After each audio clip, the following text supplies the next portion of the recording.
কেউ খেয়াল করছে না বুঝে সে দ্রুত একটি বার্গার তুলে নেয় এবং চুপচাপ এক কামড় দেয়। ঠিক সেই মুহূর্তে দরজা খুলে ম্যানেজার ভেতরে ঢুকে পড়ে। মেয়েটা ভয়ে জমে যায়। সঙ্গে সঙ্গে সে বার্গারটি ডাস্টবিনে ছুঁড়ে ফেলে এবং লজ্জায় মাথা নিচু করে দাঁড়িয়ে থাকে। ম্যানেজার কাছে এসে সরাসরি ময়লার ব্যাগটা টেনে বের করে। মেয়েটার বুক ধরফর করতে থাকে, কিন্তু অপ্রত্যাশিতভাবে লোকটা হেসে ফেলে। সে শুধু বলে ময়লাগুলো যেন ঠিকভাবে রিসাইকেল করা হয়। এখানেই সে থামে না। কাজের পারিশ্রমিক হিসেবে মেয়েটার হাতে একটি বড় নোট তুলে দেয়। মেয়েটা কিছু বুঝে ওঠার আগেই হঠাৎ বাতাসের একটি ঝাপটা আসে। নোটটা হাত থেকে ছুটে উড়ে যায়। মেয়েটা দৌড়াতে শুরু করে। নোটের পেছনে ছুটতে ছুটতে সে পৌঁছে যায় এক পরিত্যক্ত অ্যামিউজমেন্ট পার্কের ভেতরে। ঠিক তখনই টাকাটা গিয়ে পড়ে এক অদ্ভুত লোকের হাতে। ভয় পেয়ে মেয়েটা সেখান থেকে দৌড়ে পালায়। দৌড়ানোর সময় তার স্টকিংস ছিঁড়ে যায়। পরদিন স্কুলে এক দুষ্টু মেয়ে বিষয়টা দেখে ফেলে। ইচ্ছে করে সে মেয়েটার পায়ের কাছে একটি নোট ফেলে রেখে চলে যায়, যেন কিছুই হয়নি। মনের ভেতরে দ্বন্দ্ব শুরু হয়, না তুললে ক্ষুধা, তুললে অপমান। শেষ পর্যন্ত ক্ষুধাই জিতে যায়। মেয়েটা নোটটা তুলে নেয়। ঠিক তখনই সেই দুষ্টু মেয়েটা চিৎকার করতে করতে ফিরে আসে। সে বলতে থাকে তার টাকা হারিয়ে গেছে। সবার সামনে এই অপমানে মেয়েটা নিজেকে সামলাতে পারে না। নিজের আসল টাকা ফেরত আনতে সে আবার সেই অ্যামিউজমেন্ট পার্কে ফিরে যায়। সেখানে আগে সেই অদ্ভুত লোকটিকে দোলনায় বসে থাকতে দেখা যায়। লোকটা একটি সাদা কাগজ বের করে, চোখের সামনে সেটাকে ভাঁজ করে দুইটি নোট বানিয়ে ফেলে। সে বলে সব রেখে দিতে, কিন্তু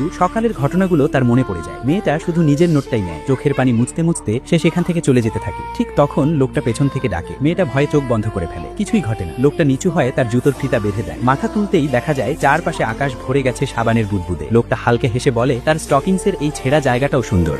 ছেলেটি একটি আশ্চর্য ডিম পেল। একটু খোলস সরাতেই ডিম থেকে নীল আলো বেরিয়ে আসলো। অ্যাঙ্গাস সেটাকে পুরোপুরি খোলার চেষ্টা করলো, কিন্তু ঠিক তখনই তার মা তাকে ডেকে নিল। ডিমটি নড়ে উঠলো এবং অ্যাঙ্গাস যখন ফিরে আসলো তখন দেখলো ফ্লোরের উপর খালি খোলস পড়ে আছে। রুমের ভেতর আশ্চর্য শব্দ হলো এবং একটি কাচের বোতল পড়ে গেল। ছেলেটি এগিয়ে আসলো এবং সেখানে একটি ছোট ডাইনোসর পেল। অ্যাঙ্গাস হাত বাড়ালো এবং ভয় পেয়ে গেল। সে একটি আলু কেটে ছোট ডাইনোসরকে খাওয়ালো। এইবার সে তাকে স্পর্শ করেও ভয় পেল না। ছোট ডাইনোসরটি অনেক ক্ষুধার্ত ছিল। অ্যাঙ্গাস লক্ষ্য করলো ডাইনোসরটি অস্বস্তি বোধ করছে। সে একটি বালতিতে পানি ভরলো এবং ডাইনোসরটি সুস্থ হয়ে গেল। রাতে অ্যাঙ্গাস হঠাৎ চিৎকার শুনতে পেল। সে রুমে গেল এবং দেখলো ডাইনোসরটি তার বোনের বাথটাবে খেলছে। অ্যাঙ্গাস তার কাছে গেল এবং তাকে আদর করলো। ডাইনোসরটি এখন ওর কথা শুনছিল। তার বোনও এখন ওকে দেখে ভয় পায় না। তার বোন বলল এটা কাউকে বলবে না। সে এটাকে বাথটাবেই রাখলো এবং প্রতিদিন এটাকে খাবার খাওয়াতো। একদিন অ্যাঙ্গাসের বোন তাকে ডাকলো, কিন্তু সে দরজা বন্ধ করতে ভুলে গেল। ডাইনোসরটি রুম থেকে বেরিয়ে আসলো এবং সোজা কুকুরের সামনে গিয়ে পড়লো। সে ভয় পেয়ে দৌড়ে পালালো এবং সিঁড়ি দিয়ে পড়ে গেল। কুকুরটিও তার পেছন পেছন দৌড়ালো, কিন্তু কুকুরটি দেখলো না যে ডাইনোসরটি চালাকি করে নিজেকে বাগানের মূর্তি বানিয়ে নিয়েছে। ডাইনোসরটি পেছনে তাকিয়ে দেখলো সেখানে একটি হাউস রয়েছে এবং সেখানে অনেক খাবার রয়েছে। সে খুশিতে ঝাঁপিয়ে পড়লো এবং সব খাবার খেয়ে ফেললো। পরের দিন অ্যাঙ্গেস যখন এটাকে দেখলো তখন এটা 10 গুণ বড় হয়ে গিয়েছিল। এখন সে তাকে আর ঘরে লুকিয়ে রাখতে পারবে না। অ্যাঙ্গেস তার চাচার কাছে সাহায্য চাইলো যাতে সে ডাইনোসরটিকে হ্রদে নিয়ে ছেড়ে দিতে পারে, কিন্তু এটি যেতে চাচ্ছিল না। তাই তার চাচা খাবার দেখিয়ে এটিকে হ্রদে পাঠিয়ে দিল।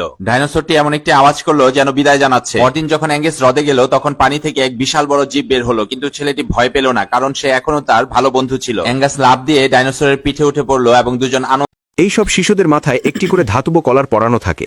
তারা কখনোই এটি খুলতে পারে না, না পড়াশোনার সময়, না লেখার সময়, না খাবার সময়, কারণ তারা সাধারণ শিশু নয়, তারা জম্বি। মানুষের মাংসের গন্ধ পেলেই তারা বদলে যায়। ভবিষ্যতে মানুষ জম্বিদের দ্বিতীয় প্রজন্মকে ধরে এনে তাদের উপর গবেষণা চালায়, সাধারণ জম্বিদের থেকে আলাদা। এই শিশুরা কথা বলতে পারে, নিজের মতো করে ভাবতে পারে এবং সাধারণ শিশুদের থেকেও বেশি বুদ্ধিমান। প্রধান চরিত্র মেলানিকেই দেখুন। প্রতিদিন সকালবেলা সে শান্তভাবে নিজেকে হুইল চেয়ারে বসায়, খুব যত্ন করে বেল্টগুলো ঠিক করে নেয় এবং সৈন্যদের আসার অপেক্ষা করে। সৈন্যরা ভেতরে ঢুকলে সে ভদ্রভাবে তাদের অভিবাদন জানায়। সে নীরবে তাকে বেঁধে ফেলতে দেয়, এমনকি তালাগুলো আবার ঠিকভাবে পরীক্ষা করতে মনে করিয়েও দেয়। কিন্তু সৈন্যরা কখনোই তার অভিবাদনের জবাব দেয় না। তারা তার সঙ্গে কথা বলে না, এমনকি সরাসরি তাকে ছুঁয়েও দেখে না। এই পুরো ঘাঁটিতে মাত্র একজন মানুষ আছেন যিনি তাদের মানুষ হিসাবে দেখেন, তাদের কোমল স্বভাবের শিক্ষিকা মিস জাস্টিনো। প্রতিদিন তিনি জম্বি শিশুদের পর্যায় সারণীয় মানুষের নানা জ্ঞান শেখান। কখনো কখনো তিনি চুপি চুপি তাদের সঙ্গে কথা বলেন, গল্প শোনান। মেলানি তাকে বিশেষভাবে খুব ভালোবাসে, কিন্তু শিশুরা জানে না কেন তাদের মানুষের বিষয়গুলো শেখানো হচ্ছে। একটি জলপরীকে বিজ্ঞানীরা ধরে ফেলেছিল। যেই মাত্র তারা যন্ত্র চালু করলো, জলপরীকে পানি থেকে বাইরে টেনে আনা হলো। এবারই সে প্রথমবার মানুষের সামনে এলো, কিন্তু সমুদ্র ছাড়া থাকায় তার অবস্থা দ্রুত খারাপ হতে লাগলো। তার শরীরের পাখনাগুলো ধীরে ধীরে মিলিয়ে যেতে শুরু করলো। আঙুলের মতো অংশ বেরিয়ে আসতে লাগলো। সে অস্থির ছিল, যন্ত্রণায় কাতরাচ্ছিল।